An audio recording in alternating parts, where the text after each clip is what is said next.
خودی کا سر نہاد لا الہ الا اللہ۔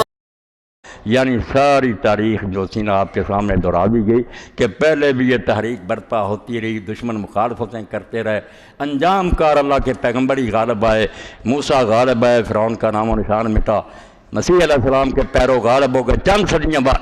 حالانکہ مسیح علیہ السلام جب دنیا سے گئے ہیں ان کے ساتھی بیچارے بہت بے بس تھے، کمزور تھے، حواریین کوئی پیش نہیں جاتی تھی۔ یہ رومی کافر جو 10 بادشاہیاں گزری ہیں، 10 کیسر ایسے گزرے ہیں جو عیسائیوں کو آگ میں جلاتے رہے، ان کے ہاتھ پاؤں کاٹتے رہے۔ جتنا امتحان انہوں نے دیا ہم ہی نہیں دے سکتے۔ 10 بادشاہیاں اور کیسر ڈیسی دقیانوس تو مشہور، بس ہر وقت بیچاروں کا خون بہہ رہا، لٹک رہے ہیں۔ مگر وقت ایسا آیا پھر کہ وہ 7 نوجوان اپنا ایمان بچانے کے لیے غار میں جا کر چھپ گئے، اصحاب الکہف، اسی دقیانوس کے ظلم سے چھپ کر کہ ایمان نہیں اپنا چھوڑنا، چلو بھوکے رہیں گے، وہاں جا کر لیٹ جائیں گے۔ سوئے سوئے تختہ اٹھ گئے۔ جب وہ جاگے اور کھانا لینے کے لیے ایک آدمی پرانا سکہ لے کر بازار گیا، شہر ہی بدلا ہوا۔ وہ لوگ خود ہی حضرت عیسیٰ علیہ السلام کے پیرو ہو چکے تھے، بادشاہ عیسائی ہو چکا تھا، تختہ ہی اٹھ گیا تھا۔ یہ حیران بیچارہ کہ کل ہم اس شہر سے بھاگے ہیں، سارے بت پرست کافر سے، ہمارے خون کے پیاسے تھے، اب یہ کیا نہ ہوا۔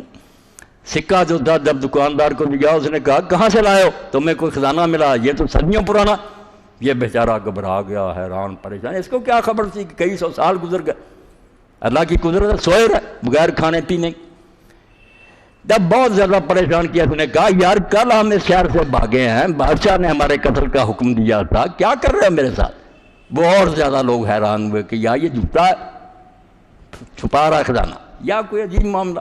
حاکم شہر تک معاملہ گیا، جب بات سنی پتہ چلا کہ نہیں بھائی، جو کتابوں میں بھی لکھا اور ہم نے اپنے بزرگوں میں بھی سنا تھا کہ 7 آدمی ایمان بچانے کے لیے کہیں چھپ گئے تھے، یہ وہی لوگ۔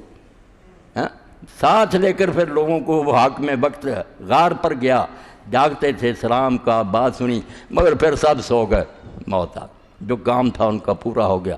ساتھوں پھر دفن ہو گئے، بعد میں وہاں انہوں نے قرآن مجید میں آتا یادگار بھی بنا دی۔ تو اللہ تعالیٰ نے فرمایا کہ یہ ساری چیزیں پھر اللہ نے اپنے رسول کو دکھائیں کہ 10 بادشاہیاں گزریں کہ مٹا دیں اسلام کو، وہ مٹانے والے مٹ گئے، دین نہیں مٹا۔ آسان نہیں مٹانا نام و نشان ہمارا، 100 بار کر چکا ہے تو امتحان ہمارا۔ کتنی بار ہوا، ٹھیک ہے تکلیفیں آتی ہیں، اب بھی ہم سوچتے ہیں کہ یہ ظالم تو یار ساری دنیا میں ہمیں بس ختم کر رہے ہیں، ناک آؤٹ کر رہے ہیں، مدرسے بند ہو رہے ہیں، علماء مارے جا رہے ہیں، کیا ہو رہا؟ کچھ نہیں، اللہ پاک فرماتا ہے یہ وقفے آتے رہتے، میں آزمائش کرتا ہوں اپنے بندوں کی، مگر فکر مند نہ ہو۔ جب حالات اس نہج پر پہنچ گئے تھے کہ طائف میں نہیں پناہ ملی، مکے میں داخلہ نہیں ممکن تھا، تو رسول کو اللہ نے پھر آسمان پر بلا لیا تھا، براق پر، اور مسجد حرام اور مسجد اقصیٰ آپ کے قبضہ میں دے دی، نشانیاں دکھا دیں کہ آپ سے پہلے یہ کچھ ہوتا رہا، کوئی بات نہیں، اللہ تعالیٰ جو چاہے کرے، کوئی ناممکن نہیں ہے۔ سبحان ربك رب العزة عما يصفون وسلام على المرسلين والحمد لله رب العالمين وصلى الله على سيدنا محمد وعلى آله وصحبه